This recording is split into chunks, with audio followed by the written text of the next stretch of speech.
Sorry. Okay. Thank you. Welcome all the students of this Gita in a nutshell course. Happy to be here with all of you. I'm so happy that you're sincerely attending these sessions and trying to learn more about Bhagavad Gita. So today is the third session. This world is not all in all. Spiritual world exists. So that is the topic. Is my voice audible? Is it clear? Is it clear? Okay. Because there is some background noise here because of heavy rain. I am in Suratkal and here heavy rain. So if there is any disturbance, kindly let me know. I'll start with prayers. Om Jnana Timiran Rasya Jnananjana Shalakaya Chakshurunmilitam Yena Tasmai Shri Guruve Namaha Nama Om Vishnu Padaya Krishna Prishtaya Bhutale Srimate Bhakti Vedanta Swami Niti Namine Namaste Saraswate Deve Gauravani Tajarani Nirvishesha Shunyavadi Paschatya Deshadarani Vancha Kalpatarubhyasya Kripa Sindhubhya Vacha Patitanam Pavanebhyo Vaishnavebhyo Namo Namaha Jai Sri Krishna Chaitanya Prabhu Nityananda Sri Advaita Gadadhar Shivasadi Gaura Bhakta Vrinda Hare Krishna Krishna Krishna Hare Hare Hare Rama Rama Rama Hare Hare Mustam Pradivacharang Pangum Langai Digrim Yatrapadamaham Mande Sri Grodinataram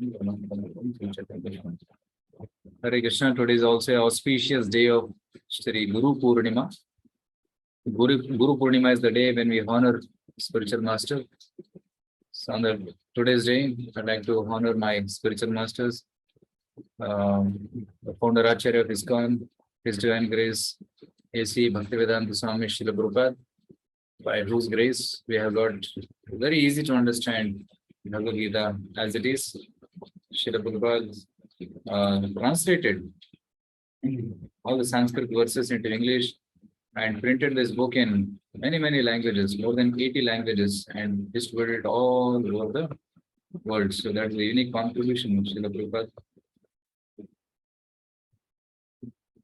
So he is the founder Acharya of his company. And I would also like to offer my obeisances to His Holiness Radhanath Swami Maharaj, who is our spiritual master, and all my Siksha Gurus from whom I have learned Bhagavad Gita, and by whose mercy I am able to also teach Bhagavad Gita. By their permission, by their blessings, I am able to teach this Bhagavad Gita. So by remembering spiritual masters, let's try to venture into today's topic, the third topic, which is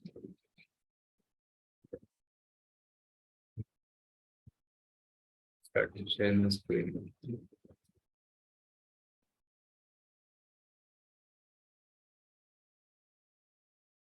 So Gita in a nutshell, session 3, which is Prakriti. Prakriti means nature. Okay.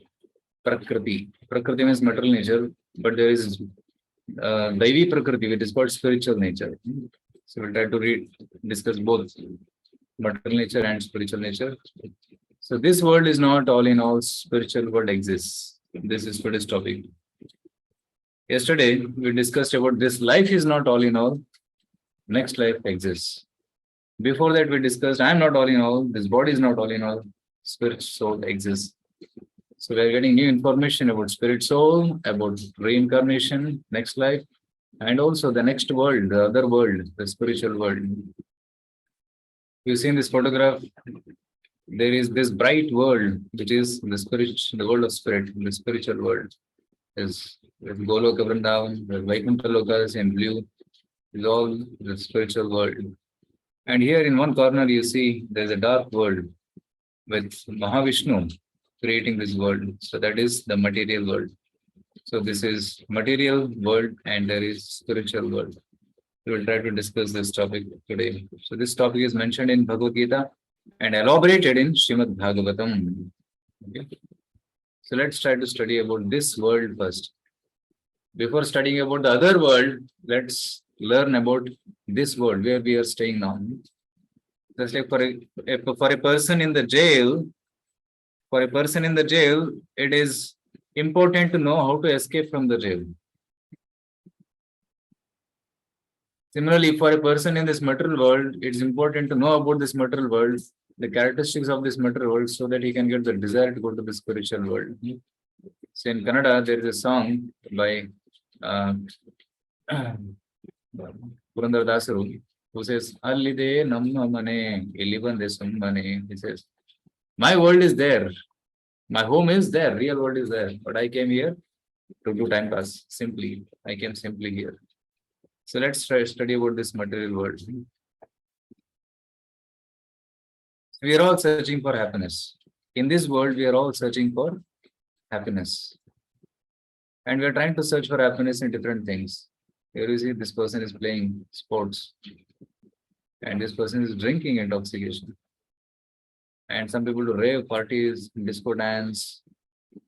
For what? Enjoyment. Some people do daredevil acts. You see this biker driving a power bike. And they get some enjoyment out of it. And some have crazy fashions, hairstyles. Right?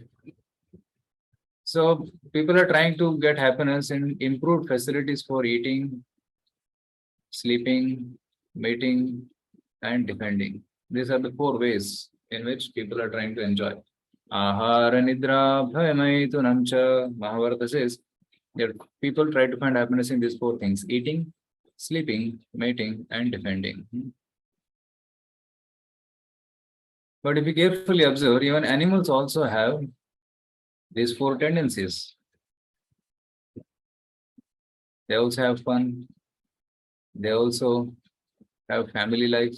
You see, they have family life. They also eat. They also sleep. And they have emotional exchanges. Animals also find happiness in eating. Okay. Okay, this donkey is eating. They're sleeping. Procreation. Like animals also procreate. And then defending. If somebody comes to attack, they defend. So these are the 4 things in which animals also trying to find happiness. So what is the difference between animals and human beings? This is the question to all of you. Right? Animals also eat, we also eat. We sleep, animals sleep. We mate, animals mate. And we defend, animals defend. So what is it that differentiates us? Are we just advanced animals? Is human being just an advanced animal? If not, then what is it that differentiates humans from animals? So here is a question to all of you. I want you to answer. Okay. Rakesh is telling consciousness. Okay, we are conscious, but animals are also conscious, right? We are conscious. Animals are also conscious. They can feel it is cold or hot. They're conscious about the nature. Kedar is telling intelligence. Don't animals have intelligence? For example, they have a cat. This cat, it has very good intelligence. It knows when to come and drink milk in the kitchen. First, it enters through the window and looks right and left. Nobody is there. Then it goes nearby. Then it goes to the stove and then drinks milk. And then as soon as there is some sound, it escapes. It has intelligence to know how to drink milk, how to safeguard itself. Right? Okay, Manish is telling tendency to improve. Okay, humans have tendency to improve, animals don't have. Okay, Pankaj Jain is telling spiritually mutual.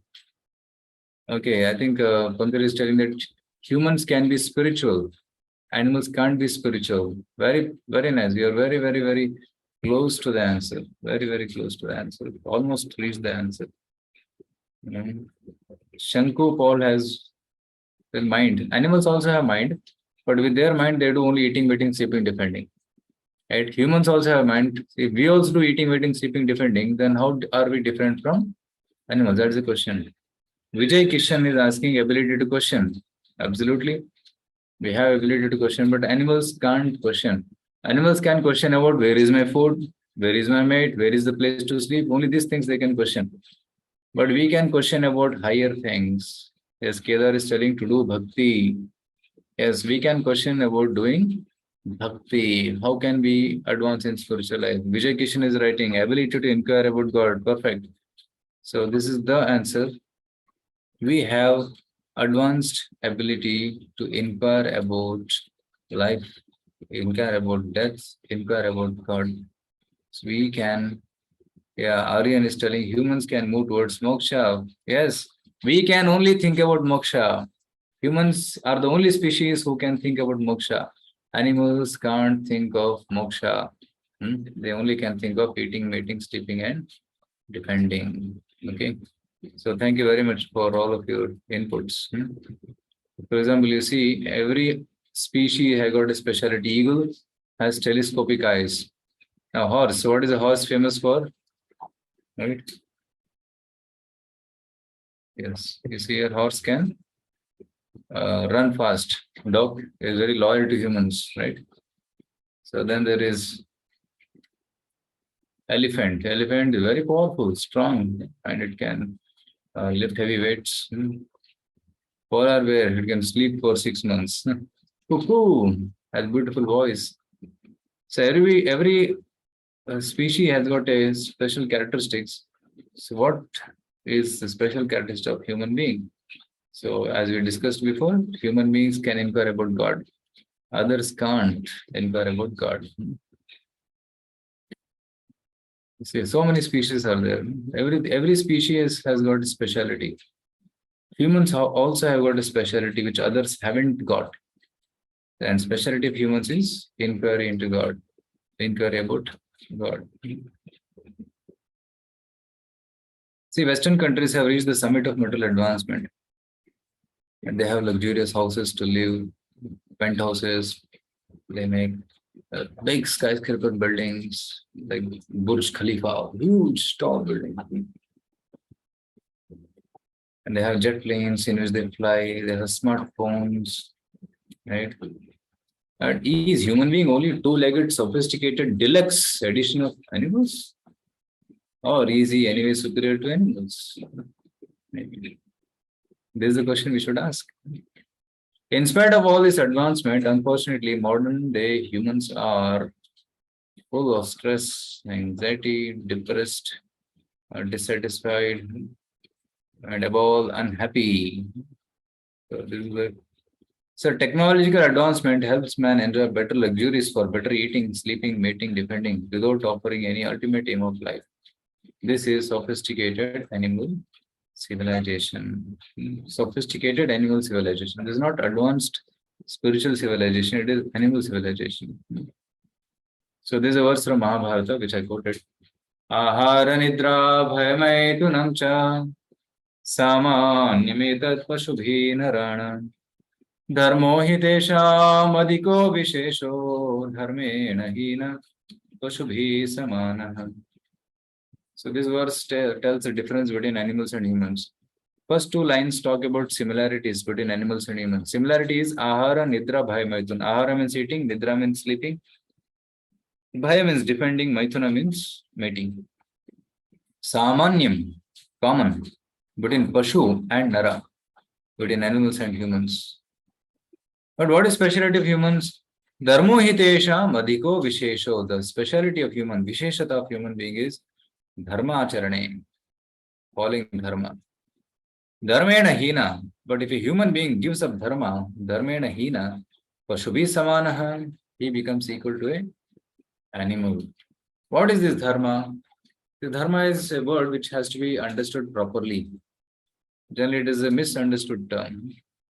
See, dharma means a quality of a thing which cannot be separated from that thing. That's called as dharma. So, what is the quality of sugar? Can anybody say? When you call something as sugar, what is the quality it should have? Sugar. Yeah, Kushal is telling sweetness. Here is saying sweetness. Correct. If something is not sweet, then it's not sugar, isn't it? So, dharma of sugar is sweetness. Right? Dharma of sugar is sweetness. Dharma of salt is saltiness. Dharma of water is liquidity. Similarly, what is dharma of soul? So dharma of the soul is to love and serve God. Savai pumsam paro dharmo yato bhakti radokshaje ahetukiya pratihata yayatma suprasidati. So dharma of the soul is to love and to serve God. Yes, Vijay Krishna is already mentioning that in the chat box. Dharma of the soul is to love and serve God unconditionally and uninterruptedly, without any motivation and without any interruption. Serving the Lord, that is our dharma, real dharma.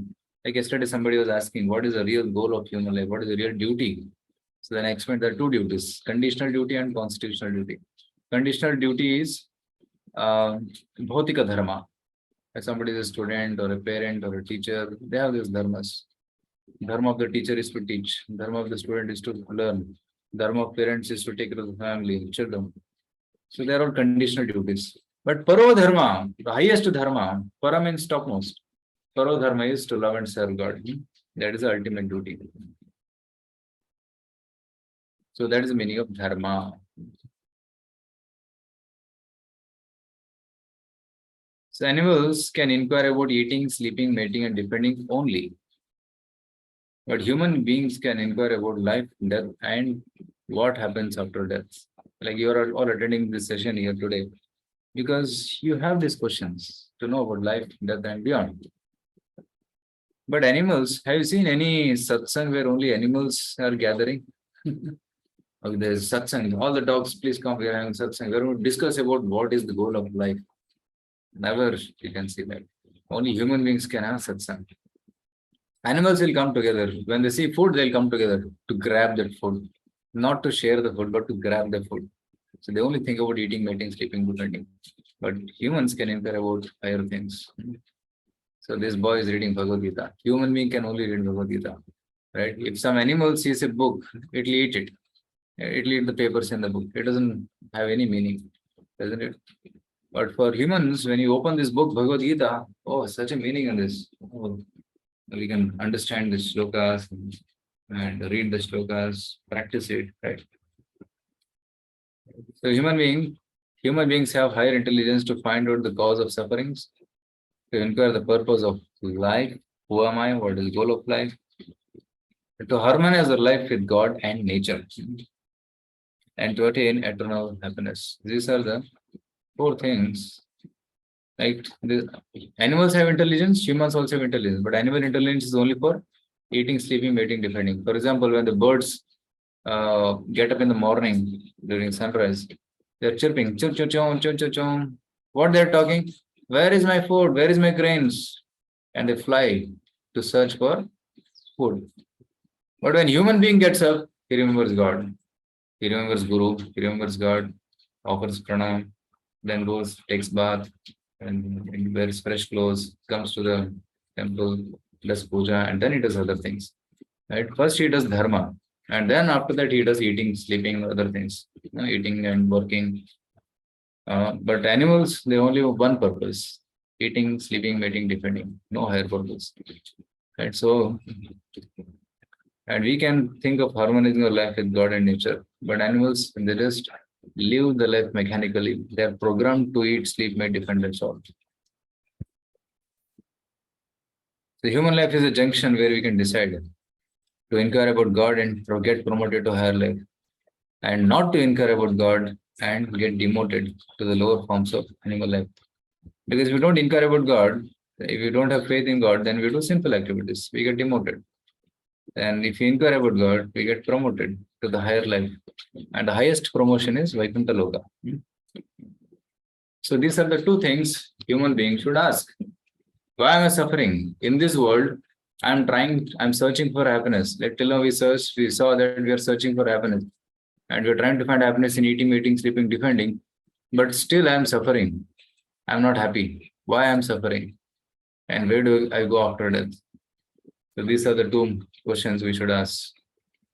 See, some people say, I'm not suffering, sir. I'm so happy. There are no problems in my life. Some people say like that. But if you carefully observe, our life is full of problems. See, these are the real problems. Bhagavad Gita says about real problems of life. A problem can be considered a real problem if it fulfills the following three criteria. What is the criteria? It is common to all. Nobody wants it. Nobody can avoid it.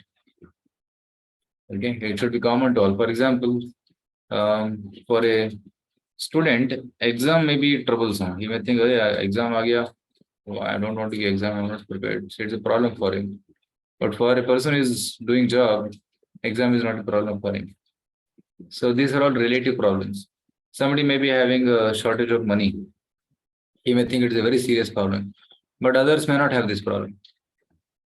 So think of problems which are common to all. Nobody wants it. Nobody can avoid it. Yes. Can you please put in the chat if you are able to think of such a problem? Common to all. Nobody wants it. Nobody can avoid it.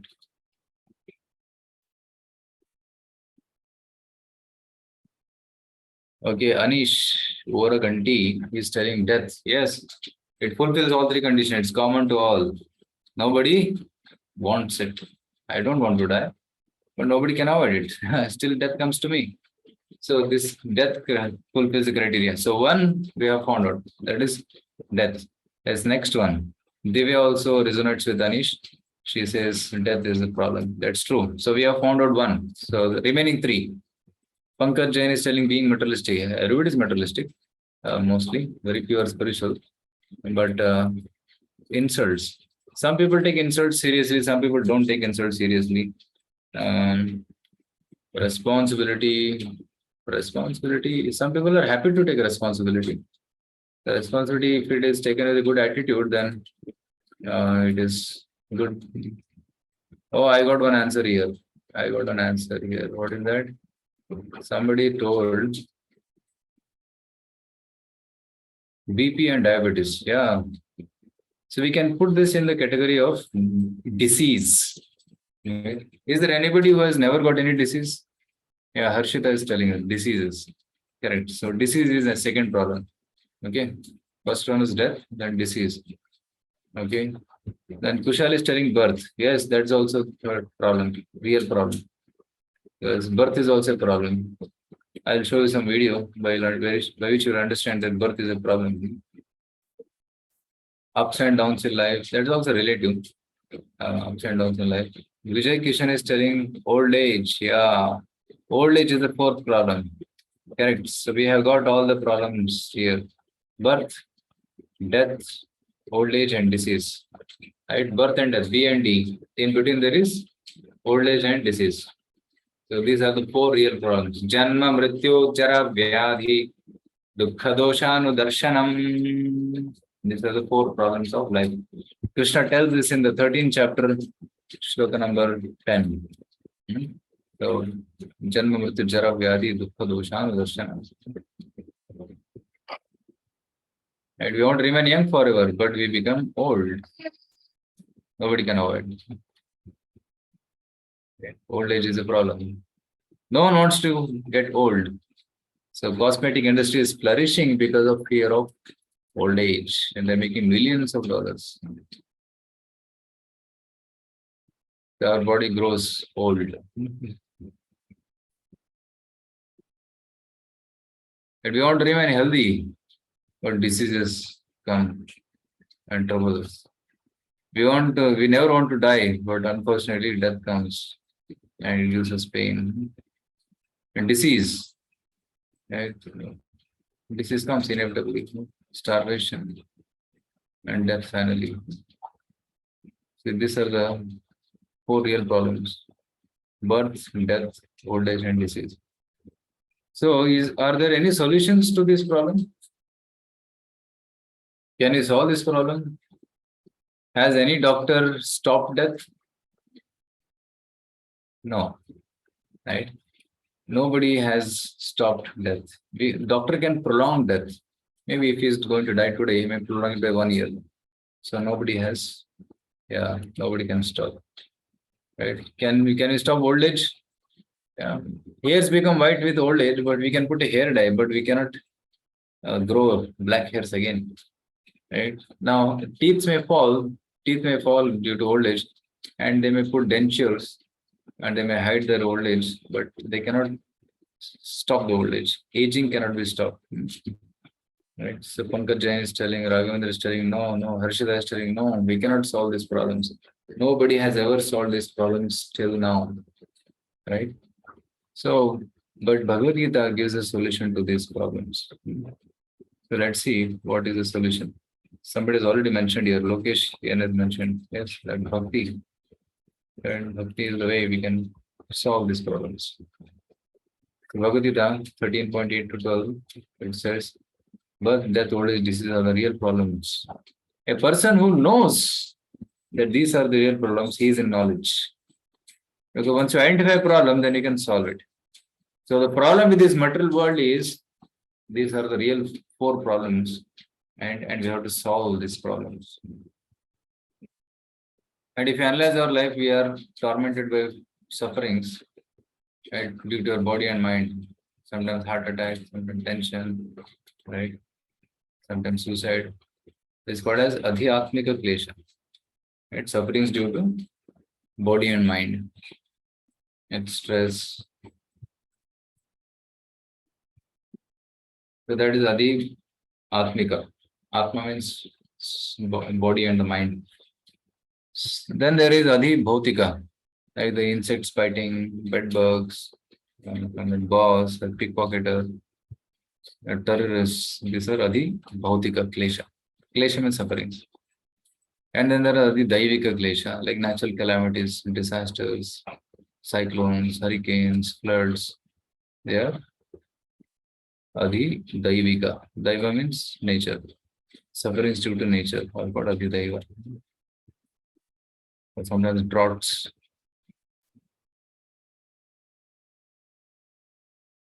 So these are all Adi Daivika Kleshas, hurricanes, floods, earthquakes, tsunamis, etc.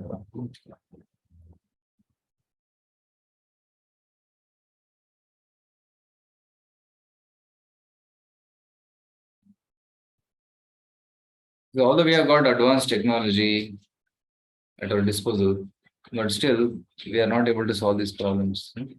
See, technology is advancing, but at the same time, diseases are also coming.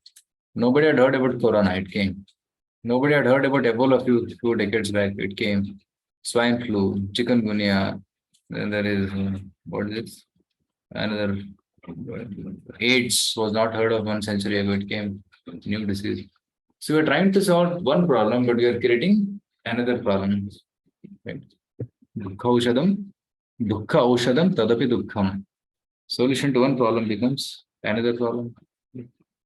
See, here is Muhammad Ali. He was a very powerful boxer. Yes, once upon a time he was telling, I am the greatest. But now he has got Parkinson's disease and he cannot even lift a cup of tea. His hand shakes because of Parkinson's disease. And even powerful people become weak for a period of time. Right? Can scientific advancement help us to put a full stop to suffering? No. Even science can give only patch-up solution. Like if you have pain, it can give painkiller. Right? Right. So if you can't get sleep, then it can give sleeping pills. Right. If you cannot walk, it can make vehicles, but vehicles also meet with accidents. So solution to one problem becomes another problem. Problem was walking. You made a car, no cars are getting accident. Right. I heard that they made this Bangalore-Mysore highway. First class, 6-lane highway. You can reach Bangalore to Mysore in 2 hours. But the problem is, in the last, I think 3 months, more than 200 people have met with an accident. I think 200 or 300, and many have died also. So you make a highway to go fast, but it takes life. People die. Train accidents. You make fast trains, they meet with accidents.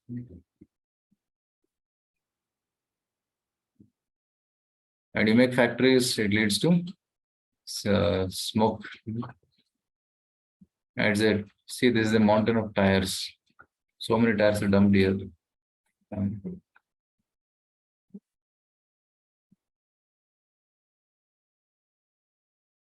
And science has invented bombs, we can take life. See, this is the patch-up solution science can give. You got old age, white hair, then put Godrej hair dye. Wrinkles on the face, use a facelift. Back pain, stomach pain, use painkillers. At breathlessness centers, you can use oxygen tubes. There's a passive solution which we can have. But there's no real solution. See, one person was looking young and riding on a horse, and this lady got attracted. And she followed him. This handsome man, I want to marry him. But when they reached the destination, he was actually old man. He had patched up his old age. He has hidden his old age behind the dress, costumes he was wearing. So we can fool some people for some time, but not all the people. Reality will be soon exposed. So science can't stop old age, cannot eradicate disease per se from Earth, hardly has any understanding of life and death. Right. So here's the main point here. See, here is a fish which has been taken out of water, put in a nice sofa, and he is given nice cigarette to smoke, Pepsi to drink, sandwich, there is money, and there's internet, smartphone, spiritual magazines, everything is getting.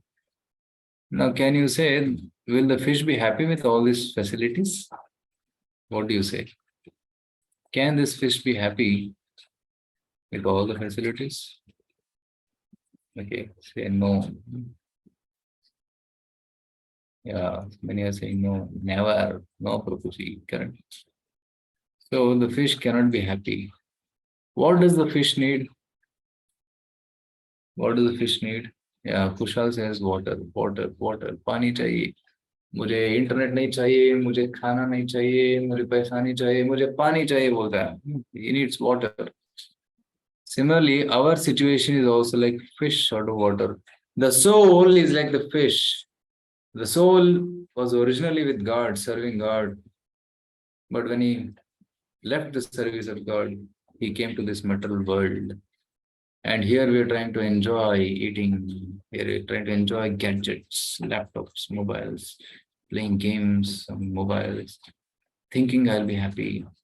And the people are drinking, smoking, and going to pubs, going to movies, thinking they'll be happy, but they're always not happy. Right? It appears that they're getting happiness, but actually no, because the soul is not getting nourished. Soul के लिए जो खाना चाहिए, fish के लिए जैसे पानी चाहिए, वैसे आत्मा के लिए भगवान का सेवा चाहिए. Just like fish wants water, Atma needs service to God. So without service to God, we can never be happy. We are like fish out of water now. Right now, our situation is like being fish out of water. Now we have to again get into water. And what is that water? Service to Krishna. So we have begun the journey. You have started reading Bhagavad Gita. You can chant the holy names of the Lord, right? Visit the temples of the Lord, and then what will happen? Slowly, slowly, slowly, you'll come closer to God. So the wise man believes in God. He lives life according to laws of God, remembers the temporary nature of the world, follows a regulated life with principles to ultimately attain God. So this is the nature of the wise man. He follows the laws of God. But the foolish man, he thinks, don't tell me anything. I will do whatever I want to do. I have no faith in God. I will just eat, drink, and be merry. Right? He forgets the temporary nature of this world, that he is going to die. And then he commits sinful activities, not caring for the future. And he is envious of others, lives an unregulated life, and goes to hell. So we have to think whether should we be foolish or wise. Right? We're supposed to be foolish. The foolish knows that he will die one day, today or tomorrow. The foolish knows that everything is temporary, yet he is mad only after short-lived pleasures of life. ये है मूर्खता, मूर्ख का लक्षण है. उसको पता है ये जगत टेम्पररी, डेथ आने वाला है, but he still lives like a fool, and he wants to control this world and enjoy. Life is like a journey. Few passengers traveling in the train. At a particular station, one fellow gets down, and another station, another fellow gets down. Then I also have to get down one day. Just like the goat which is tied outside, it thinks, oh, nice fresh grass, I will eat and be happy. But he doesn't know next will be his turn, he'll be slaughtered. Right? So we are constantly tormented by four problems: Janma, Mrityu, Jara, Vyadhi. And we are also suffering because of Adhyatmika, Adibhotika, Adidaivika kleshas. So three kleshas and four problems. That is the nature of this world. Krishna says in Bhagavad Gita that this world is full of misery. And why we came to this miserable world? We came because of our misuse of free will, our just like a mischievous child who leaves the safe custody of the parents. A child thought, no, I can go out and be happy. Parents are telling me, don't go out. Parents are thinking that they will confine me to home only. But the child doesn't understand that in home he is safe. So many facilities are there. He's getting nice food. He's going to play. He's getting toys. Everything is getting. But when he goes outside, he doesn't know that he has to suffer. He has to work hard. But still, the boy thinks, I'll go out. I'll enjoy. So he goes out with some pocket money. And then after the pocket money is over, he's thinking what to do now. Then he again comes back to father. So right now our situation is we have left our father's custody, Supreme Lord Krishna, and we're trying to enjoy separately from Krishna. And as a result, we are suffering. But when we again turn back to Krishna and enter into the service of Krishna, all our sufferings will be mitigated and we can again be happy and satisfied. So that is a solution to all this. And where do I go after death? This is the second question we should ask about. Yesterday we discussed. After death, a person goes to a next place according to his karma. A good man goes to higher destination. A sinful man goes to lower destination. And a bhakta who does bhakti goes to spiritual world. We are supposed to go to spiritual world. Right? So Krishna is telling Arjuna that you are not this body, you are spirit soul. Right? And you are not supposed to transmigrate in this world. You have to get out of this chakra of samsara and go back to spiritual world. So that is my spiritual world. Krishna is telling Arjuna here, see, there is another world which is beyond this world, which is spiritual world. So this is the verse which talks about this 8th chapter Bhagavad Gita.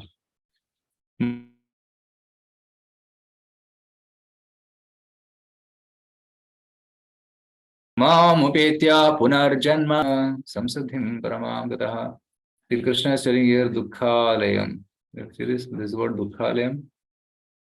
So Dukkhalayam means full of misery. Alaya means a place full of something. Dukkhalaya means a place full of misery is called Dukkhalaya.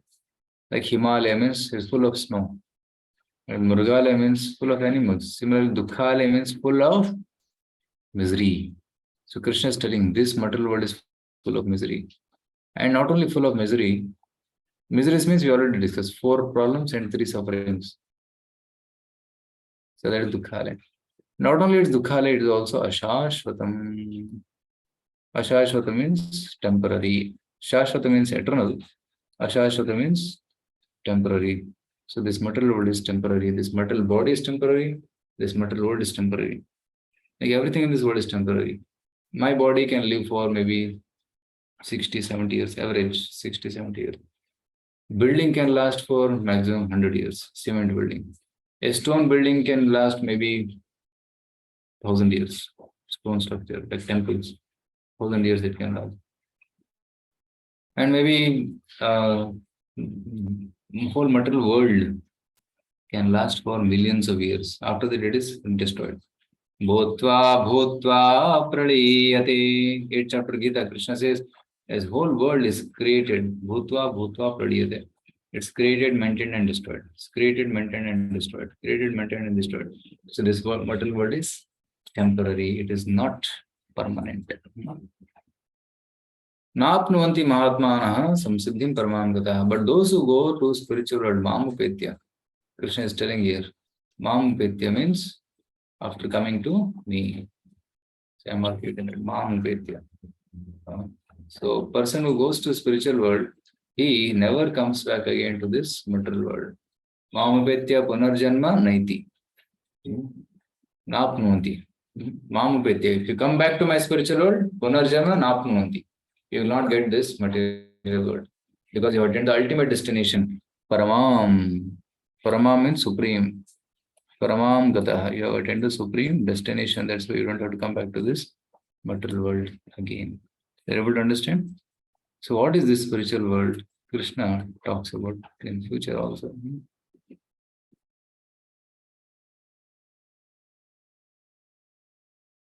Okay. We were just polishing the cage, but forgetting to feed the hungry parrot. This lady, she was polishing the cage, but she did not feed the parrot. So parrot died.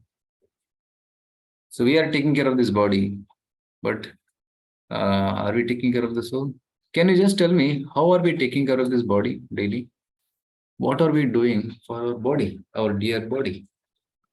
From morning to night, what are the activities we do to take care of the body? Yes. Okay, we feed. Okay, we are eating every day. Thank you, Pankaj. Or we take baths. Yes, very nice. We do exercise, correct? We sleep. Yes, we sleep for the sake of body. And some people go to gym to exercise. Some people they go to doctor. Some problem is that they go to the doctor to show to the doctor. So in this way, different people do different things to take care of the body. And some people go to a salon, right? To cut the hair, makeup. Yeah, Vishnu is telling makeup. We don't makeup. People spend every week they go to do makeup, right? Pankaj is telling rare people do Radhe Radhe. That's for the soul, right? Very rare people chant Hare Krishna, Radhe Radhe. So that's the food for the soul.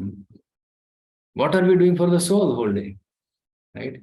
Most of the people are taking care of the body only, and very few people take care of the soul. Like very few people attend Bhagavad Gita. The world population, the Indian population is almost 130 crores, right? And world population is coming close to 8 billion. So how many people are attending, reading Bhagavad Gita? How many people are chanting the names of the God? Very rare.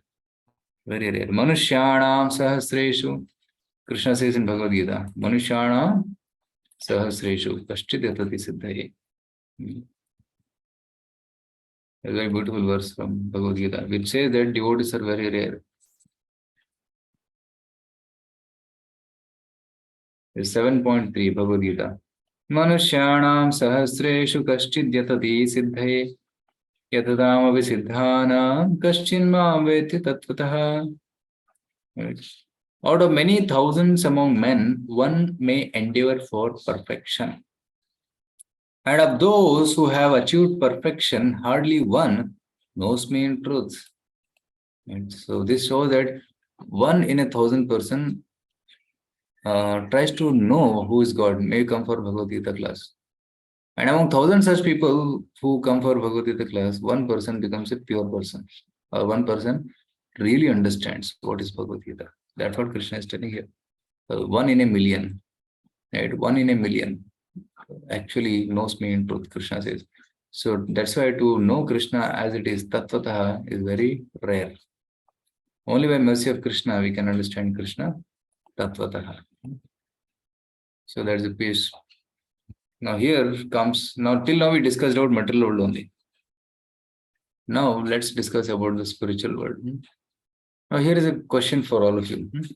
So this question will be our stepping point to enter into the spiritual topic about the spiritual world. Have you ever seen a tree with root upwards and branches downwards? Okay, this is the puzzle which Krishna says in Bhagavad Gita, right? In Bhagavad Gita, 15th chapter, first sloka, he says, Purushottama Yoga, Urdhamolam adhashakam Ashwatham prahuravjayam Chandamsi yasya parnani Yastam vedasa vedavet. So Krishna is telling, Urdhamulaha adhashakam. The roots are upwards, branches are downwards. Ashwatham prahuravjayam. This Ashwatha tree, very is very strong and avyayam, indestructible, he says. Chandam siyasya paranani. The Vedic hymns are the leaves of this tree. Yastam Vedaha Sa Vedavid. A person who knows this tree is in knowledge. Okay. Can you tell me where have you seen this tree? Okay. Vijay Kishan is telling, okay. Mortal world is a perverted reflection of the spiritual world. My question, yeah, your point, we'll take this point. But have you seen such a tree? Such a tree exists? Yes or no? Does such a tree exist? Yes or no? Okay, Lokesh says no. We have never seen, correct? Devi also says no. We have never seen such a tree with roots upwards, branches downwards. But now Krishna is telling in Bhagavad Gita such a tree exists. Can Krishna lie? Is Krishna telling false? Actually, Krishna is telling truth only. Huh? Okay, Vijay Kishan is now telling. We can see the shadow of the tree perfect in the water. Reflection of the tree in the water is inverted. See, yes, there is such a thing. Reflection of the tree in the reservoir of water. So in the reflection, you can see the inverted tree. Roots are upwards, branches are downwards. Urdhamulamadash-shakham ashwatham prahuravayam chandamsi yasya parnani yastam vedasa vedavid. So this tree is there up. Actually, it's standing straight, but the reflection is down. So this real tree is a spiritual world and the reflection is material world. So this is first sloka, 15th chapter. So it's further explained here. Adashchodham prastas tasya shakha guna pravriddha vishaya pravala adashcha mulani anusantatani karma anubandhini manushaloke. He says, Adhashta urdhvam prastas tasya shakha. Some branches are going from down towards up and some are going up to down. Adhashta urdhvam prastas tasya shakha guna pravriddha vishaya pravala. And this tree is nourished by gunas, sattva guna, raja guna and tama guna. Vishaya pravala. And the leaves are the Vedic hymns and the fruits, the twigs, pravada. Twigs are like the sense objects. Adashchamulan inasantatani, the roots are also going down. Karma anubandhini manushaloki, and the living beings are tied up by their karma in different branches. See, one person is hanging here, some person is staying here, some person is enjoying here, another person is doing some activities here.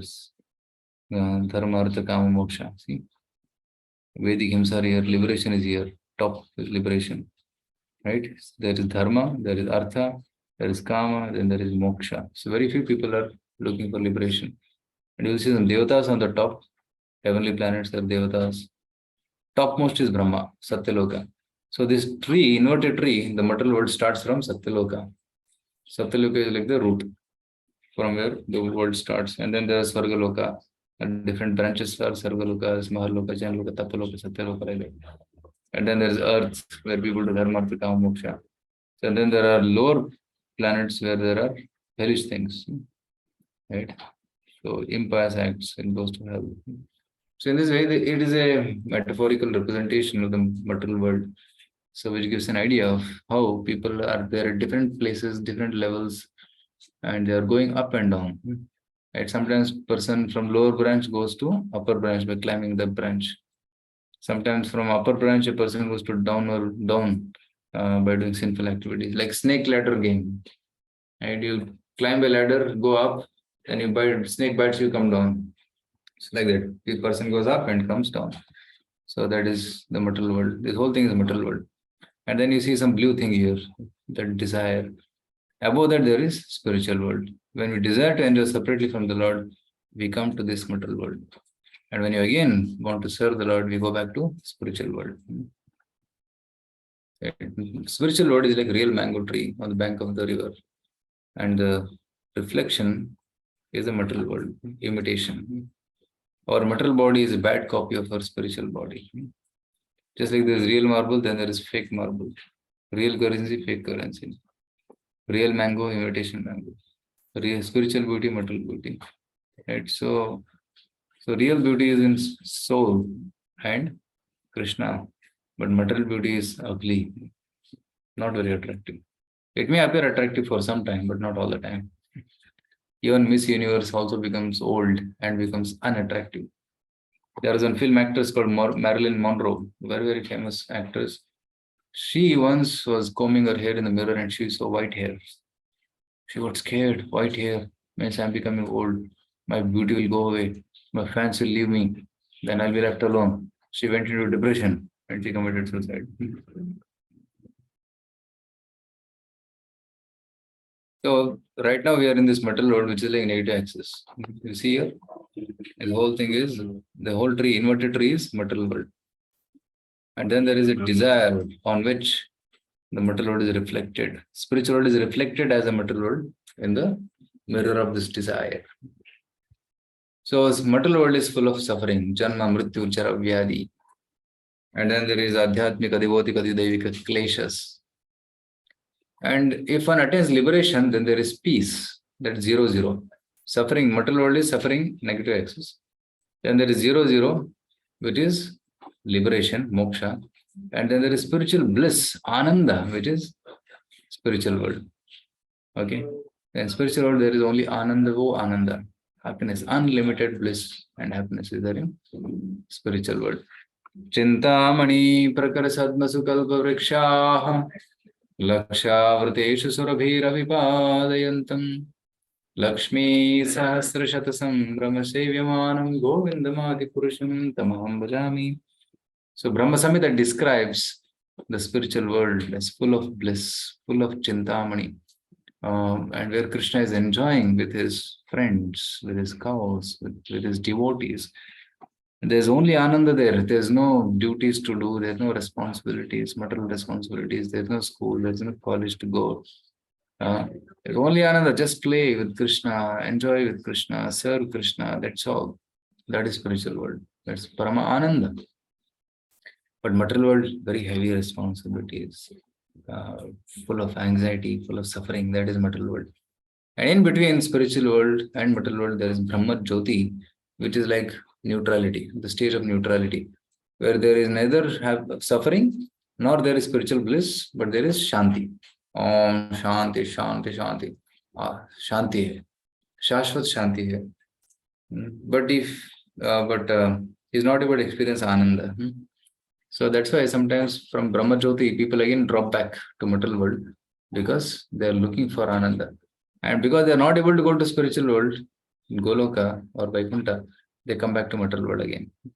Right? Aruhya krichrena param padam tataha patanti adaha. Srimad Bhagavatam, it says that with great endeavor they go up to Brahma Jyoti and they again come down. Patanti adaha nadrati yushmadangriha, because they are not getting the service to Lord's lotus feet, they again come back to this material world. So Lord explains this. So this is spiritual world. So there are a couple of verses in Bhagavad Gita which talk about spiritual world. One I showed you already. What is that verse? From the 8th chapter. So I'm going to show you some verses you can note down. So one verse is 15th chapter. I mentioned this. Urdhamulam adashakam ashwatam prahuram. This verse indicates that material world is a reflection of the spiritual world. Another verse is 15.6. Natad bhasayate suryo na shashanko na pavakaha yadgatva na nivartante tadhama paramam mama. In the spiritual world, there is no need of sun. No surya bhasayate. No shashankaha. There is no need of shashi means moon. Pavakaha means electricity. So in the spiritual world, there is no need of sun, moon, electricity. Then there is no light there. No, there is no need of light there because everything is self-effulgent. Chinmaya. Everything is effulgent. Swayam prakasha. Yadgatva no nivartante. And after going to that world, you will not come back again to this material world. Tadhama paramam. Right? Krishna says that this is mama paramadhama, my spiritual abode, ultimate abode. So 15.6 is one reference to spiritual world. Another reference is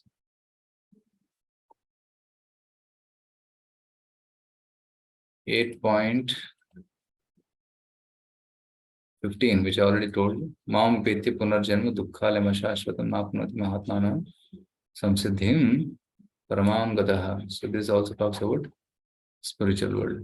That you go to spiritual world, you'll not come back to this material world again. Right.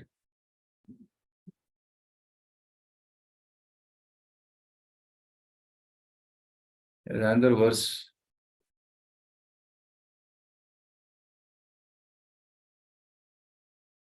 Yeah, this is another verse. 8.20.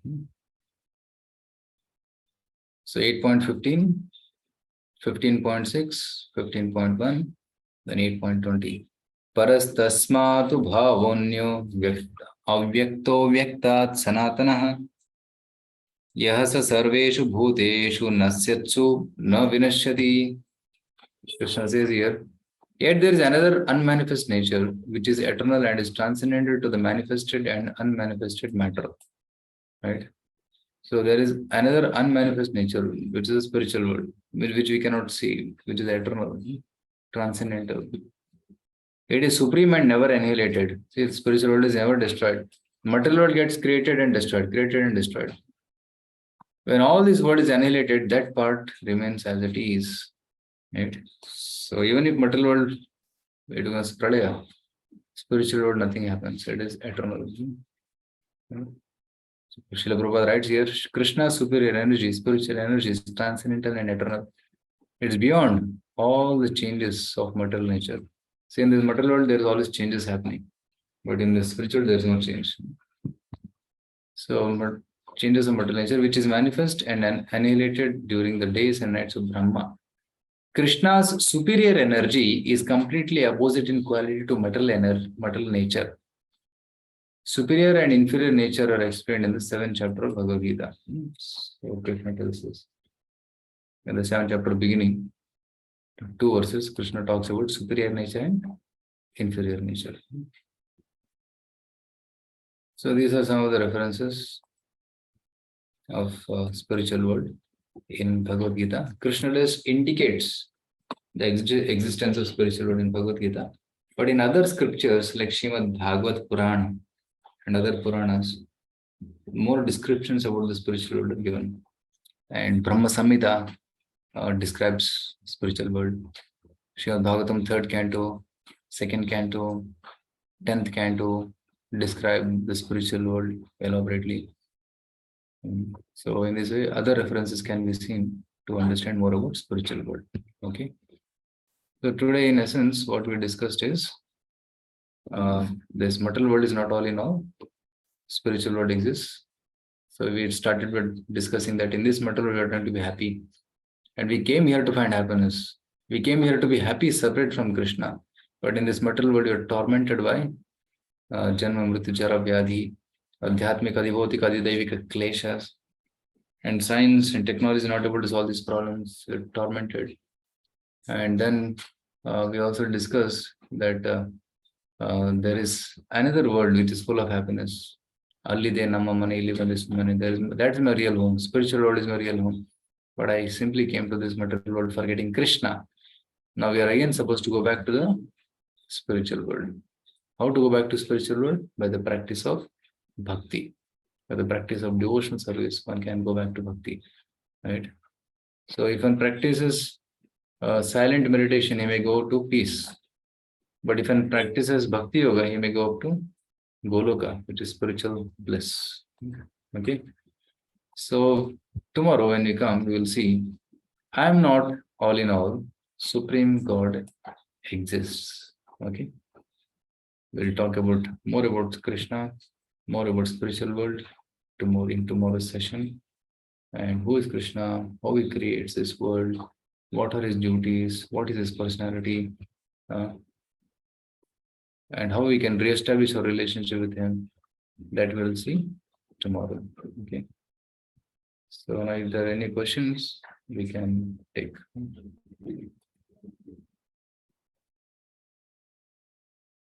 Yashwant Prabhu, any questions pending from yesterday or is over? Yesterday, one question is pending, Prabhuji, regarding that Sita and Ram. Like if Lord Ram knows everything, and how did he do Agni Pariksha to Sita? Yeah, it's a very important question. Is the person who asked that question here? Who asked that question?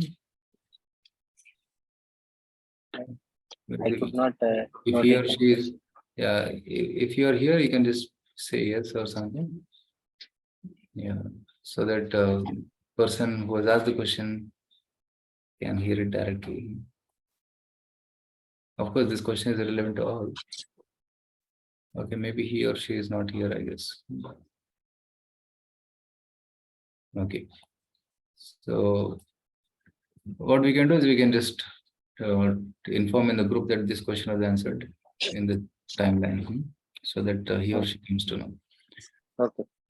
So the answer to this question is, see, Lord Ram came to this world to teach us how to follow Maryada. So Lord Ram is called as Maryada Purushottama. So Maryada means how to live in this world in an ideal way. That's called Maryada. Martyavatarastu tamartya shikshanam. He says, Srimad Bhagavatam says that Lord came as a mortal, as a two-handed form, utam martya shikshanam, to teach the mortal humans how to live one's life. Martyavatarastu tamartya shikshanam. Raksho vadhaiva na kevalam. He says, Lord Ram didn't just come to kill the demons. He could have done killing demons like this. Ravana he could have killed with one click. Heart stop, and Ravana's heart will stop and he was dead.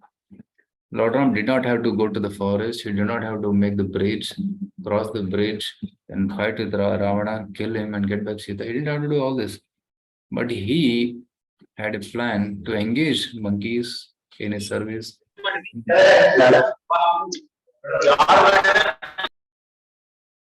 So he had a plan to meet the sages in Dandakaranya forest. So he wanted to meet Hanuman. Imagine if Lord Ram had not gone to the forest, then how he could have met Hanuman. So he met his dear devotee Hanuman, and Hanuman dedicated his life to Lord Ram and served him with all his heart and soul.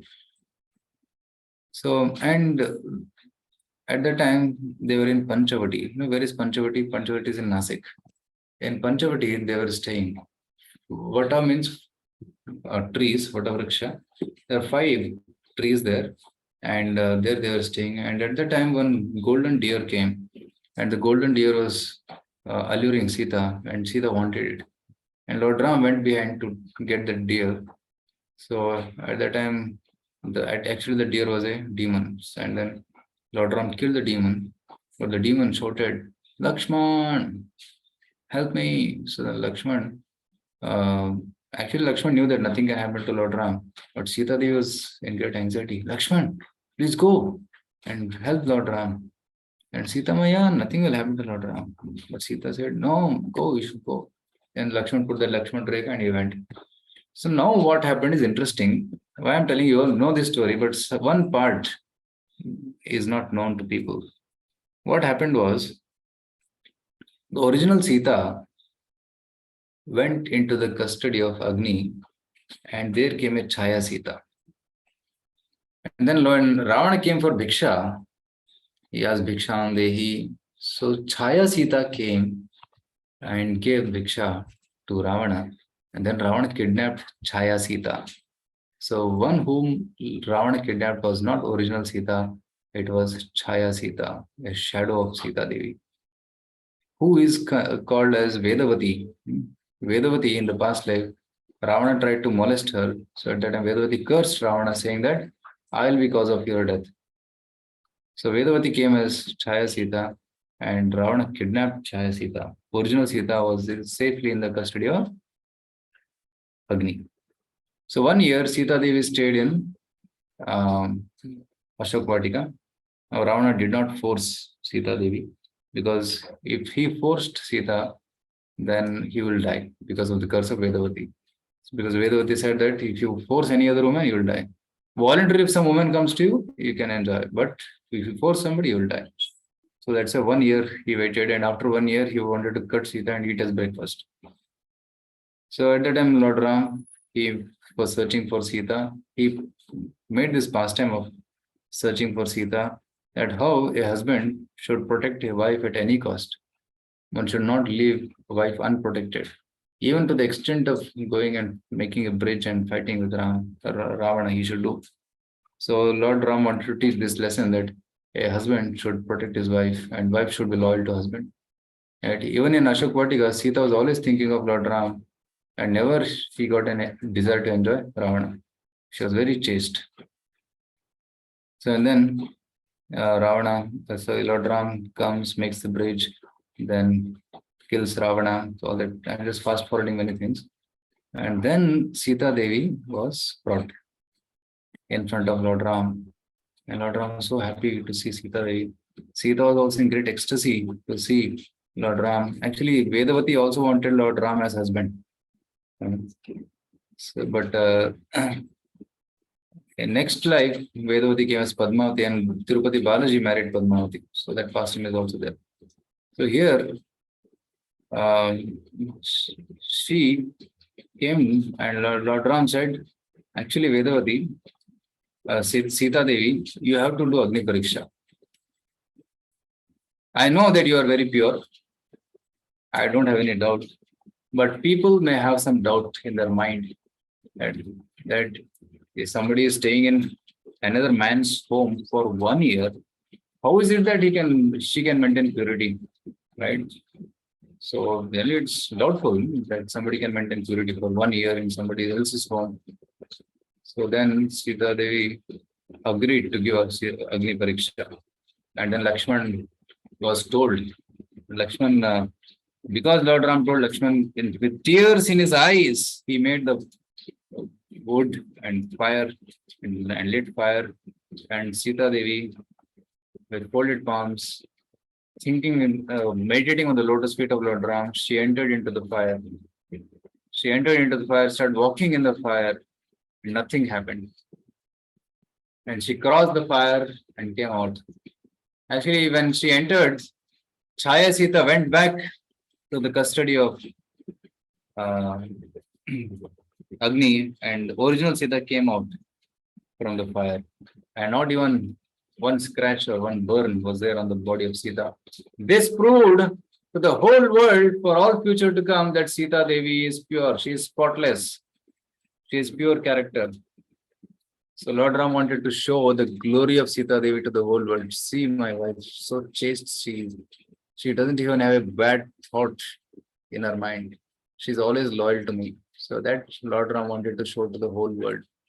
And another thing she wanted to show was that me being an ideal king should also follow the dharma that that there should be chastity between husband and wife. There should not be any vyabhichar. One should not have any attraction to other man or woman other than husband and wife. So in order to teach this lesson as an ideal king, Lord Ram did Agni Pariksha. Okay. So that was the answer to the question which came yesterday. Yeah. I think Kushal is asking. there's another related question coming here that in Uttarakhand of Ramayana, Sita sent to Vanvas, hearing some people's words. Yeah, that also. See, Lord Ram was spotless in his character. But one Dhobi in the kingdom, he was one of his wife went to another home for a day and came back. Then this man became very angry. I am not like Lord Ram that I can accept you. You stayed in another man's home. I cannot accept you. I am not like Lord Ram. Like this, he commented. So then the news reached Lord Ram because Lord Ram had kept his confidential people to get the news from the city. So when Lord Ram got this news, he said, people are thinking bad about me. If they think like this about me, then they cannot follow me. If they don't follow me, then they cannot be elevated. They cannot progress. So people should follow me. For that, I should be spotless in character. My character should be spotless. Now, if it requires that I banish Sita to the forest, I can banish her. So then Lord Ram decided to send Sita to the custody of Vishwamitra, not Vishwamitra, to the custody of Valmiki. It's not that Lord Ram sent her to anywhere in the forest, dumped her in the forest. No. He planned and he knew that Valmiki Rishi's ashram very wonderful, very safe, and there are many sadhvis also who can take care of Sita Devi. So Lakshman was sent along with Sita, and Lakshman dropped Sita at the ashram of Valmiki and then returned back. Of course, Sita was very pained in the heart, and she stayed in Valmiki ashram, and Love and Kush were born there in the ashram of Valmiki, who was very chaste, very pure character, like very wonderful sons of Lord Ram and Sita Devi. And it is not that Lord Ram banished Sita Devi and he was enjoying in the palace. No, he was also in separation. He was also in tears.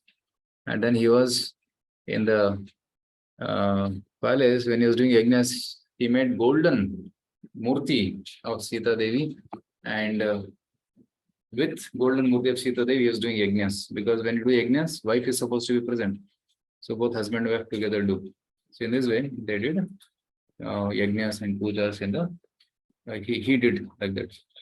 So one reason is to set a very ideal, very strict standard of like, see, politicians should be pure, leader should be pure.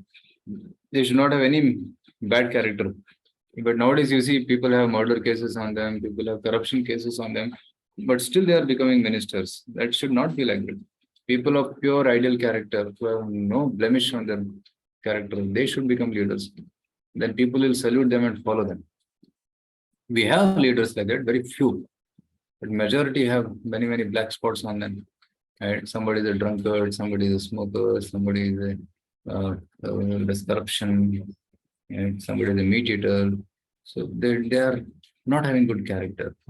People with ideal character should become kings, then you will see that whole world will follow them.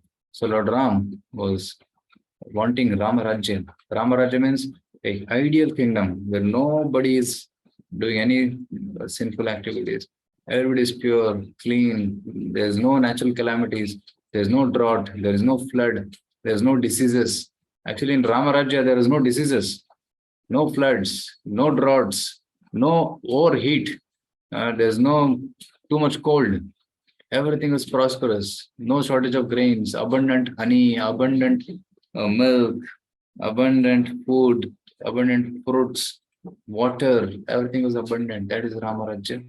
Where is that kingdom now? Right? So if you want to establish Ramarajya, we have to bring Lord Ram into the center of our life, Krishna into the center of our life. So when you bring Lord Ram and Krishna in the center of our life, center of the family, as the center of the governance, then you will see everything will be proper. Okay. So that is the answer to this question. Another angle to this is, when there is separation, the love becomes more intense. And separation enhances the intensity of the union. So in that way, Lord Ram also wanted to experience separation of Sita and experience more intensity. Okay. Okay. Yashwantur, next question can you take in the sequence? Okay, Praj. Kushal is asking, Prabhuji, I'm very interested in learning about Gita. I would like to know if there are more such classes being hosted in the future.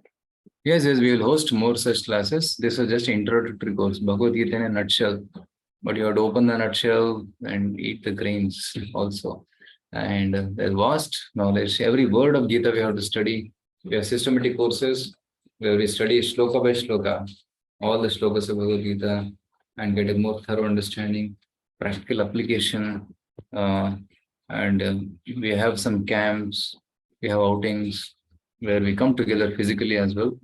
Like we are going with a group of students to our headquarters in Mayapur next week. Then in month of October, we are going with a group of students to Vrindavan Dham, the birthplace of Krishna, where we are going to study more about Bhagavad Gita. And sometimes we have local camps in Bangalore. I generally take some programs in Bangalore, in Mangalore, Manipal, Gulbarga. I travel to these places. And we have, right now I'm in a youth center in Surat. So tomorrow I'll be in another place, I'll be in Bangalore. So wherever I go, we have programs.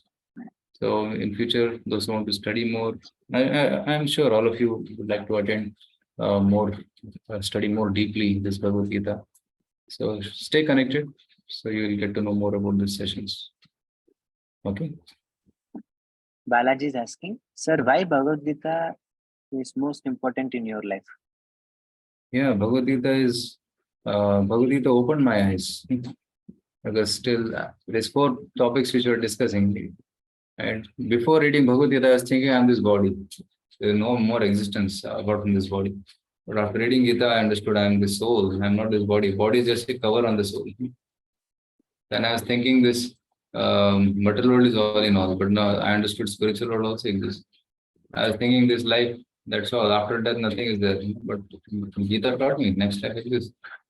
So then who is God? Gita taught me. In this way, Bhagavad Gita has opened my eyes. Om Ajnana Timirandasya. Jnananjana Shalakya. By the knowledge, torchlight of knowledge, it has opened our eyes. And then we know what is the goal of life, right? And how to attain that goal of life. So Bhagavad Gita is like a guidebook for me. So I try to read Bhagavad Gita, teach Bhagavad Gita, follow, practice Bhagavad Gita, and also inspire others to follow Bhagavad Gita. Right? So that's why we are doing these programs. Okay. So Bhagavad Gita, that's how Bhagavad Gita is very important to me. And many of the questions which I had is answered here. Right? I had doubts about who is Supreme Lord. Bhagavad Gita gave the answers very clearly, without any confusion. Right? Why good things happen to bad people? Bhagavad Gita gave answer to that. And why am I suffering? Today we discussed that there in Bhagavad Gita. How to get eternal happiness? That's there in Bhagavad Gita. So Bhagavad Gita is one-stop shop for all questions. You just come, read Bhagavad Gita, you will get so many things. And after you have thoroughly read Bhagavad Gita, then you can read Srimad Bhagavatam, which is an advanced book that generally we read after reading Bhagavad Gita. Okay. So similarly, in your life also, Bhagavad Gita will play very important role. So please try to understand and practice it. Okay. Thank you. Thanks, Prabhuji. Next question is from Raghavendra. How to overcome from negative thoughts, Prabhuji? Yeah. See, negative thoughts, they come to us because of past bad association. We have seen something negative, we have heard something negative. Like some people have too much fear. Some people have too much insecurity. A negative feeling, right? Insecurity, fear, then there is inferiority complex, which is also a negative thought, hopelessness, lack of confidence. This is all negativity. But when you connect yourself to positive source, then you will be getting positivity, right? So suppose you have to run the laptop, then you have to charge it. You have to connect to the powerhouse. Similarly, when you want to be positive, then you have to connect to the source of positivity. And who is the most positive person? It is Krishna, God. So when you connect to him, then you get all positivity from him. Either you connect to God or God's devotees, then you get positivity. So you have to replace negative thoughts with positive thoughts. Then automatically negative thinking will go away. Just like bulb, in order for the bulb to burn, it needs vacuum. Because gases are there, then it explodes actually. The vacuum is required. But vacuum cannot be created. So what they do, they put inert gas. When they put inert gas, all the air goes away and then they plug it. So then the bulb is ready. Similarly, we cannot empty the mind of thoughts. They're negative thoughts, they're positive thoughts. So you have to remove the negative thoughts by filling positive thoughts. Like this 1 hour, you're filling your mind with positive thoughts. You're reading Gita, you're hearing Gita, so you're feeling positive thoughts. Right? So keep filling it every day for at least 1 hour. Then you will see all negative thoughts slowly go away and only positive thoughts remain. So then you can become a hope for others and give positivity to others. Okay. Thank you, Prabhuji. Lokesh is asking, Guruji, how Rama defeated by Lava Kusha? That's the pastime. Sometimes father is happy to be defeated by sons, right? In the same way, Lord Ram was happily defeated by Love Kusha. There is a story that how Lord Ram wanted to Ashwamedha Yajna and the horse was sent and a Love Kush captured that horse. And then army of Lord Ram came to get back the horse. So, and the army was defeated by Love Kush. Then Lord Ram personally came. And then Lord Ram realized actually they are my children. So they're fighting against me. So then Lord Ram happily agreed to be defeated. And Sita Devi at the time enters into the earth. So all that happened. So just like father is happy to be defeated by son, similarly Lord Ram got defeated by love and Krishna. That's how we can easily understand this. Next. Next question is from Priya. Guruji, my home deity is Lord Narasimha Swami. The Lord is offered non-veg as prasad in the temple. Why is it so? Actually, Lord Narasimhadev is Vishnu. Although Lord Narasimhadev comes in the form of a lion, right? He comes in the half man, half lion. The head is that of lion, and the body is that of a man. Okay. So in ISKCON also we have Narasimha deities. In Mayapur we have, in Bangalore we have. But we offer Patram Pushpam Phalam Toyam. We don't offer non-veg, right? So we offer Patram Pushpam Phalam Toyam with Tulasi, and then Lord accepts it, and then we take it as prasadam. So we eat vegetarian prasadam only. So we don't offer non-veg. So even in home also, if you have Lakshmi Narasimha or deities, Lakshmi Narasimha deities, then you can offer vegetarian food. Don't offer non-veg. Some people think that Lord Narasimha is lion, so we'll offer blood and non-veg. No. Lord is happy accepting only vegetarian food. So in home also, you can offer Patram Pushpam Phalam Toyam vegetarian food, then take it as prasadam. So you need not offer non-veg. Lord Narasimha doesn't demand non-veg. So people have concocted this thing and offering non-veg. So that is not right. So you can offer vegetarian food. Okay. Next question is from Sudeep. Prabhuji, how Bhagwan Shivji different from Bhagwan Vishnu since both are supreme? So very nice question. Even I also had this confusion because I also come from a Shaivite background in my childhood days. My whole family was Shaivites, worshipping Shiva. But then I used to see that in TVs and some books they write Brahma, Vishnu, Shiva, all three are same, Trimurti, like that. But I had a question: how can three people be supreme? One only should be supreme, right? How can God be three? God is one only. I had this doubt. If there is one God, then who is Lord Krishna? Who is Lord Shiva? Who is Lord Vishnu? Who is Lord Brahma? This doubt I had. Only when I started reading Bhagavatam. In Bhagavad Gita also, the clarity is not explained. It's mentioned but not explained. But in Srimad Bhagavatam, it's very clearly explained. In Brahma Samhita, it's very clearly explained. In Bhagavad Gita, who is that one supreme? That is mentioned. Okay, Bhagavad Gita, Krishna says that I am the supreme. He says that Aham Sarvasya Prabhaha Matra Sarvam Parvati. That I understood. Okay, Krishna is supreme. Then who is Lord Shiva? So then in Brahma Samhita, I understood that Shiva and Vishnu both are almost same, but there's slight difference. Kshiram yatha tadvikara vishesha yogat sanjayate nahi tata pratagasti heto yashambhutam api tata samupaiti karya govindamadi purusham tamaham bhajami. So that difference is mentioned here.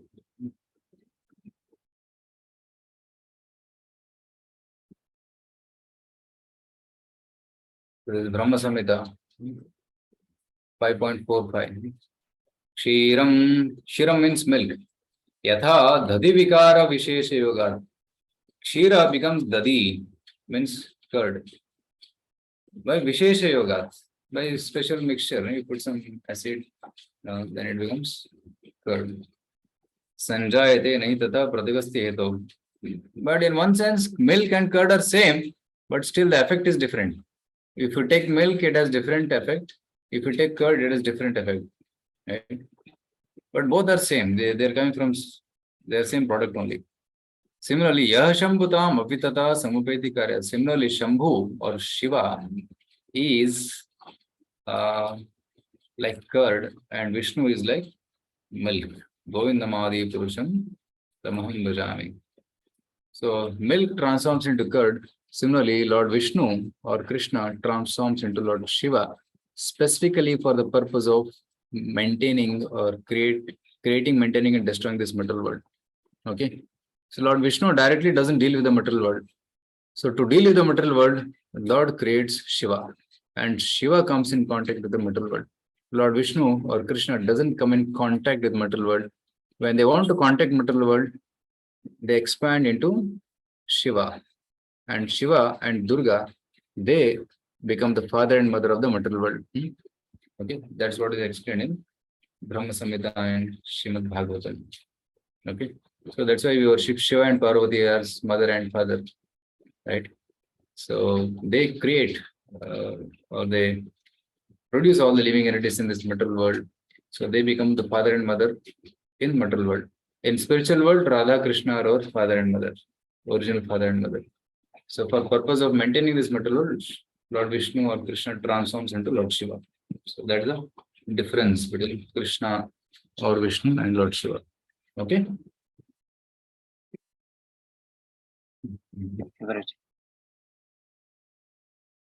Kedar Deshpande is asking, Prabhuji, what is the most auspicious time to recite Bhagavad Gita? Yeah, best time for any spiritual activity is in the morning. Brahma Muhurta. So Brahma Muhurta means one Muhurta is actually 48 minutes. So 2 Muhurtas is actually 1.5 hours almost. So that 1.5 hours before sunrise. If the sunrise is 6 o'clock, then 4:30 starts Brahma Muhurta. So 4:30 to 6, that is Brahma Muhurta. That is best time for reading Gita, best time for reading Bhagavatam, chanting Hare Krishna. That is the best time. Okay, but in case one is not able to do at that time, you can do in the afternoon or in the evening before going to bed. Okay, so for reading and chanting, there are no rules and regulations. But for puja, there is rules and regulations. You can do puja anytime. You have to do in 3 sandhyas, morning, afternoon, evening. That's the best time for doing puja, right? But for reading and chanting, you can do it at any time. Shravanam, Kirtanam. For Shravanam and Kirtanam, you can do it anytime. For chanting Gayatri Mantra, there are times, morning, afternoon, evening. Sandhya time only you can do Gayatri chanting. But Hare Krishna chanting, you can do anytime. Bhagavad Gita reading, you can do anytime. But best time is always the best time. What is the best time? Morning, Brahma Muhurta. Okay, Kedar? Okay. What is the difference between karma and dharma? Yeah. Karma and dharma. Yeah. Karma is your activities and dharma is your duties. So in order to do your dharma, you have to do karma. Actually, there are technical differences. If you want me to explain like that, then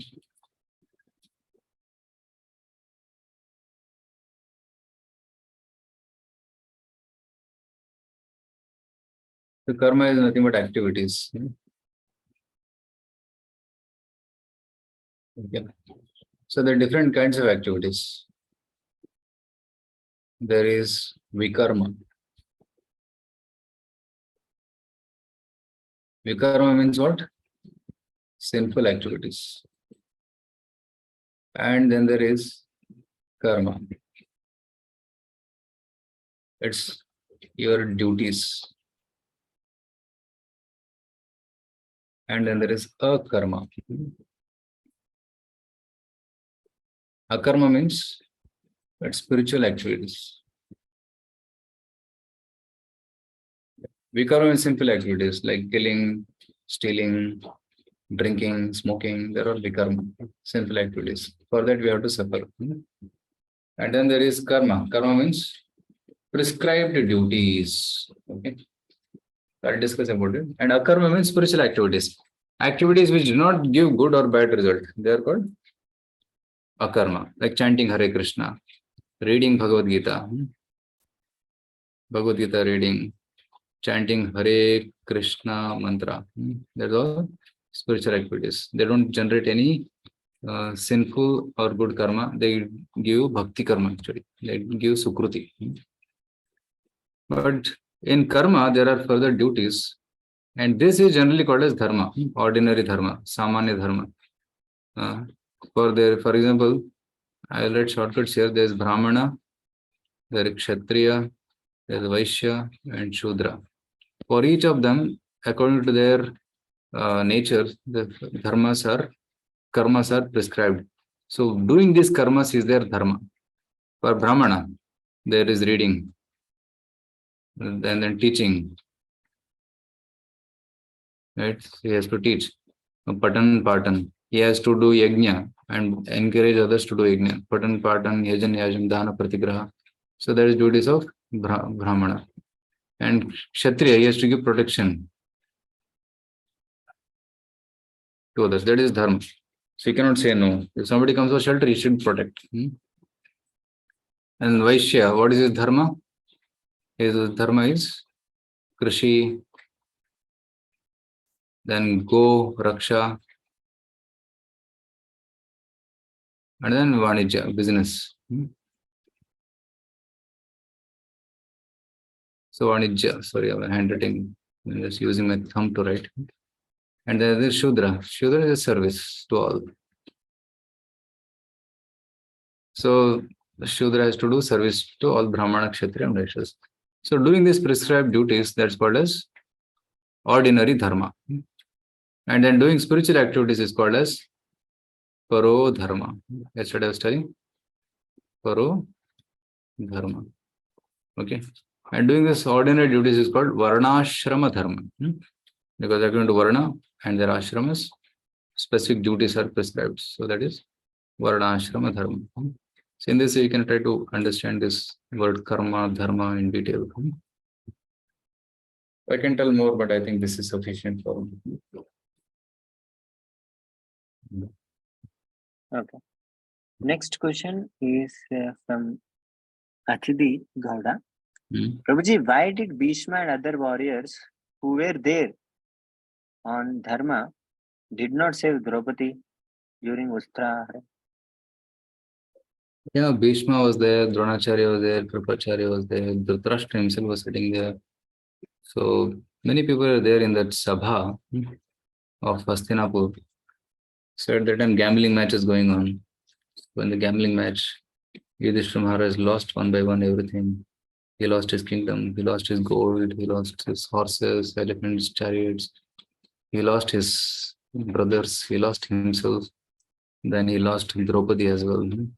So then when Draupadi was lost, Dushasana, Karna said, yeah, let's call Draupadi here. I want to see her here in center. Then Draupadi was called, and then Dushasana brought actually. Draupadi refused to come. Dushasana held the hair and came. And she was put in between both the parties. Agre Kuruna Matha Pandavanam Dushasanena Hrita Vastrakesha. In front of Pandavas and Kauravas, Dushasana was holding Draupadi's hair, dragging her. Then Duryodhana said, he showed his thigh and said, Draupadi, come and sit here. Such an insult. He is doing such a low-class character people these are. Karna, Duryodhana, Dushasana, these three people. Karna gave the idea, Dushasana executed, and Duryodhana wanted to do more, make her sit on the lap. And then Karna said, no, remove the sari, so we'll see her body. And Dushasana started pulling the sari, and she went to help Dhritarashtra, Bhishma, nobody, everybody was silent. Pandavas were silent. Yudhishthira was just tolerating. Bhima was on fire. His eyes were reddish. The fumes were coming from his ears. He was so angry. And he was looking at Yudhishthira, Bhaiya, order de do, main isko maar dunga. Dushyasan ko. So that much he was angry. And nobody came forward. So at that time, actually, Draupadi was asking Bhishma Pitama, Bhishma, why are you silent? It is injustice. Why don't you stop this? You know Dharma. At that time, Bhishma Dev said, Actually, I'm confused. I'm confused because I have eaten the salt of Duryodhana and my intelligence has got polluted. I'm not able to decide what is right, what is wrong. Dronacharya also could not decide. So Bhishma gave this reason. It is an external reason, but internally Bhishma knew, because Bhishma is a great devotee of Lord Krishna. You will see that in Srimad Bhagavatam, how great devotee he was. He knew that Krishna is going to come. That's why he said no. He didn't want to interfere because he knew the plan of the Lord is going to come. So when nobody helped, at that time, Draupadi used her own strength to protect. When that also was failing, then Draupadi left the sari and called out, yeah, Govinda Damodara Madhaveti. Hey Govinda, hey Damodara, hey Madhava, Krishna, please help. Instantly, Krishna came from Dwarka to Hastinapur instantly, and he manifested in the form of sari and protected Draupadi's man. Right? So this is how Krishna protected. Bhishma knew the plan of the Lord, that's why he did not interfere. But others, they were sinful. They were part of the party to the Kauravas, right? Dushasana, Duryodhana, and Karna. So they all became partners of this crime. They all were destroyed. See, women should be protected. Women should never be insulted. If somebody dares to insult a woman, especially a Pativrata Nari like Sita Devi, they will be doomed. Women have that power. They may be weak, but they have power. What is that power? The power of their chastity. And if anybody interferes with their chastity, tries to disturb them, they'll be doomed. That's the law of nature. And you will see, because of this one incident, entire Kaurava race, 100 out of 100, everybody died. Okay. So this is the power of chaste woman. So that's why Bhishma Dev kept silent. Okay.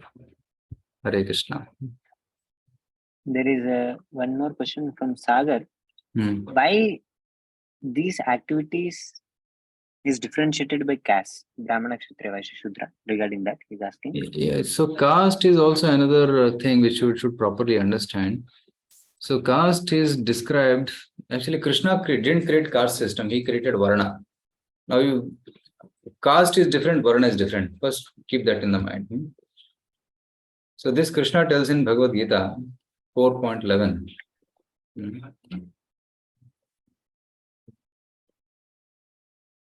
I think it is 4.8. Let me see.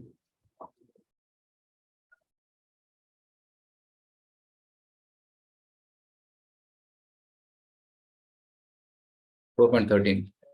Chatur Varnyam Maya Srishtam. Krishna says, Guna Karma Vibhagasha. So Krishna says here that I have created the 4 Varnas, Chatur Varna, Brahmana, Kshatriya, Vaishya, Shudra, based on Guna Karma Vibhagasha. Krishna doesn't say Janma Karma Vibhagasha. Okay, somebody is born in this caste, he'll be eternally in that caste only. No. Somebody is born in a Brahmana family, he'll be Brahmana. No, it's not compulsory. If that person is having Brahmana quality, he is called as a Brahmana. Can son of a judge become a judge? Yes. What do you say? Can son of a judge become a judge? Okay, मैं जज हूँ, मेरा बेटा भी जज बनेगा. College नहीं जाएगा, लॉ नहीं पढ़ेगा, फिर भी जज बन जाएगा. हो सकता है ऐसा? नहीं हो सकता है. Can a doctor's son become a doctor? No, he has to go. He can become if he qualifies. He has to go study, write NEET exam, qualify MBBS, and do MD. Then he can become a doctor. Correct? Even if he's a doctor's son, he has to qualify. Guna Karma Vibhagasha. Similarly, if somebody is born in Brahmana family, if he qualifies with the qualities of Brahmana, then he is considered a Brahmana. This was the original Varnashram system.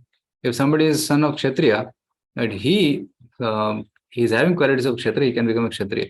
If not, then he can become Brahmana. Whatever quality exhibits, he will be called as that. Like Rishabh, they had 100 sons, right? Out of that, 9 became sannyasis. I think about 11 became Brahmanas and other 80 became Kshatriyas. Right? All are sons of Vrishabhadeva, but they all had different qualities. Okay. This is the original system created by God. This cannot be eradicated because we all have certain qualities. Somebody is a teacher, naturally a teacher. A teacher cannot become administrator. It's not possible. So teacher, we call it as Brahmana. And administrator, he is a Kshatriya. He'll control things, he'll discipline people, he'll plan, manage things. That's the administrator. So then there are others who are handling finance department. So they are called as sales or accounts department. And then there are others who are like in a company. There are people who are cleaning, washing, security. So they are all like uh, working class. So there is intelligent class, administrative class, business class, and working class. So these four classes are there. You cannot eradicate in office, in school, in college, in administration of the government. You will see these four classes. That's nothing but guna karma. That is the original caste system created by Krishna, Varna system.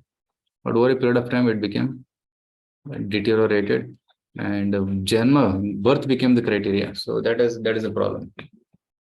So don't equate caste system with Varna system. Both are different. Okay. Caste system is a perverted form of Varna system. Okay. Yeah. Next question. Next question is from Pankaj. I have two questions, Prabhuji. What difference being human in selfless virtue and being human in Krishna virtue, Prabhuji? Why I am so often I feel of not part of this world and again should live. Yeah. Actually, first we should become human, and then we can become spiritual. Right. So first we have to become human level by avoiding sinful activities. Then we can go to spiritual level. So Krishna level. So Krishna himself says, first follow basic regulatory principles, rules and regulations mentioned in the Vedas. Become a human first. When you become a human, then you can become spiritual. You can follow the virtues given by Krishna. You can become a devotee of Krishna. Okay. And how to attain moksha? We discussed yesterday by bhakti, by practicing bhakti.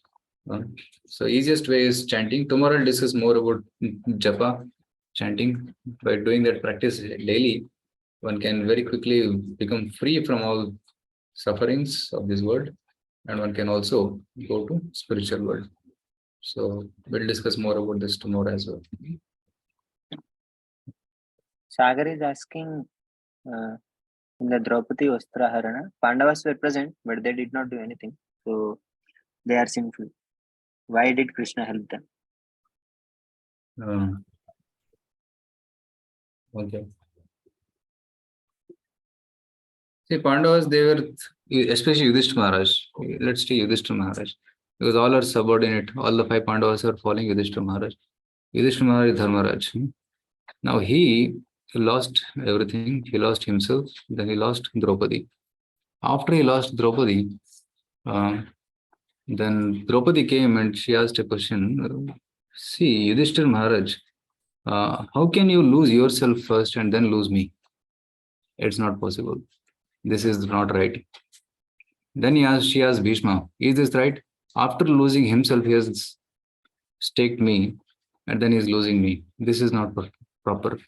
Right? If he had staked me before, then I can accept. Okay. But now he has lost himself. When he has lost, then how can he stake me?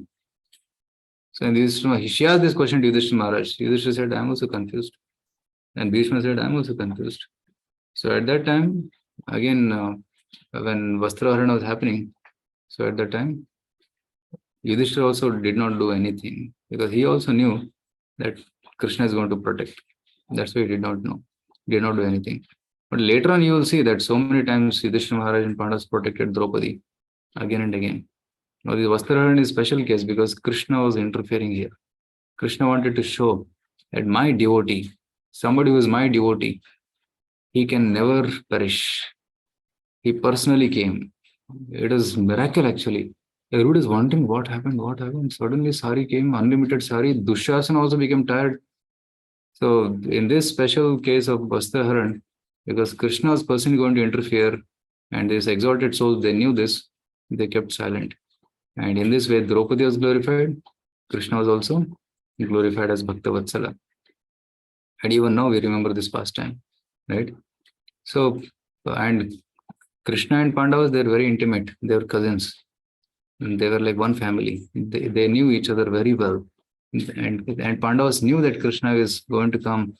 He'll never leave us. In it may be any difficult situation, he will come. Krishna will come. So Krishna came again and again. He was always there by the side of the Pandavas. Always there. Even if he's not present physically, he is there in spirit. He will send help some or the other to protect them. So Pandavas, Kunti Maharani had this faith. So that's why they did this. Even in battlefield of Kurukshetra, Arjuna knew Krishna is there on my side, so victory will be there. On my own strength, I cannot win. So this is the special quality of Pandavas: strong faith in Krishna. No matter how much difficult situation they are in, they have this strong faith in Krishna. If we also develop such strong faith in Krishna, you will see that you can overcome any challenging situation in your life and you can emerge and be victorious. That's what Bhagavad Gita is teaching. The last shloka of Bhagavad Gita, you know what is that? Last shloka of Bhagavad Gita. No. That's not the last. Last shloka. Yatra Yogeshwara Krishna. Correct. That's the last shloka. Yatra Yogeshwara Krishna. Yatra Yogeshwara Krishna. Yatra Partho Dhanurdaraha. Tatra Shrir Vijayo Bhutir Dhvanitir Matrimama. So Sanjay is declaring, Yatra Yogeshwara Krishna, wherever Krishna is there. Yatra Partho Dhanurdaraha, wherever Arjuna is there. Tatra, there, surely there will be opulence, victory. Then there is Dhruva Nitir, which certainly there is morality. And this is the opinion of Sanjaya, Matirma. And Bhutim is exceptional power. Dhruva Bhutir, Dhruva Nitir Matirma. So wherever Krishna is there, surely there will be opulence and victory.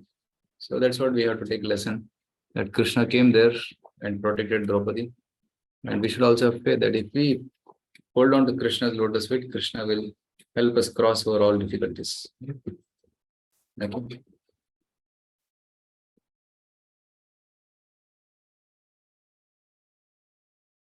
Okay, Sagar is again asking here. One last question, man, is I tried to read Bhagavad Gita mantra but can't read properly. Is there any rhythm? Yeah, rhythm.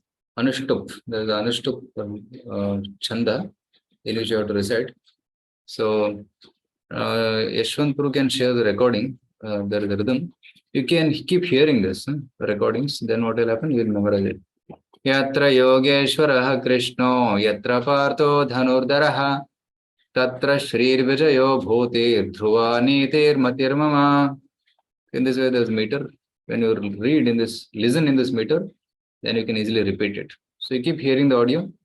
Whenever you have time, keep putting the recording, hear the audio, then you will practice it. Okay. Hare Krishna. Yes, Yashwant Prabhu, questions are over? Yes,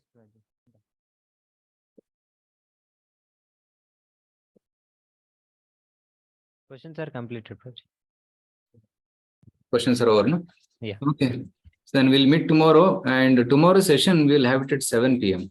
Okay. So for all of you, is 7 p.m. okay with all of you? 7 p.m. to 8:30. We can have it. Is it okay? Okay.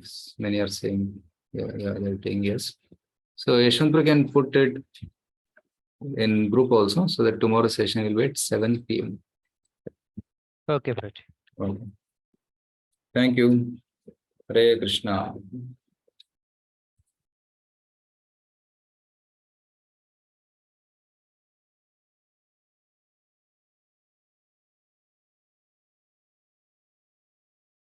Hare Krishna, thank you so much for joining the session. So we'll be ending it now here.